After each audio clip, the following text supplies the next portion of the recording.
রাজনৈতিক দলগুলো অন্তর্বর্তী সরকারকে ব্যর্থ করার চেষ্টা করছে। তথ্য উপদেষ্টার এমন বক্তব্য রাজনীতি বিরোধী বলে মন্তব্য করেছেন বিএনপির মহাসচিব মির্জা ফখরুল ইসলাম আলমগীর। দুপুরে যুক্তরাজ্য সফর শেষে দেশে ফিরে বিমানবন্দরে সাংবাদিকদের প্রশ্নের জবাবে তিনি বলেন, রাজনৈতিক দলগুলো সরকারকে সহযোগিতা করছে। বিএনপি সংস্কারের চেয়ে নির্বাচনকে প্রাধান্য দিচ্ছে এমন ধারণাও ভুল, কিন্তু ন্যূনতম সংস্কার শেষ করে নির্বাচনে দিতে হবে, কারণ দেশে যে সমস্যাগুলো সৃষ্টি হয়েছে তা নির্বাচিত সরকার ছাড়া মোকাবেলা করা কঠিন। বাংলাদেশ ভারত সম্পর্ক যে সংকটের ভেতর দিয়ে যাচ্ছে তা আলোচনার মধ্য দিয়ে সমাধান হতে পারে বলেন তিনি। জানান, মামলা শেষ হলে দেশে ফিরবেন তারেক রহমান।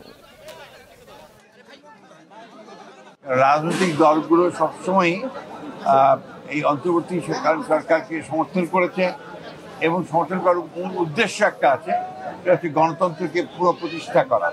আমরা এখনো বলছি যে আমরা ন্যূনতম সংস্কারগুলো করে নির্বাচন দেওয়ার জন্য, এই জন্যে যে বাংলাদেশে যে সমস্যাগুলো তৈরি হচ্ছে এই সমস্যাগুলো নির্বাচিত সরকার ছাড়া সমাধান করা বেশ চ্যালেঞ্জিং।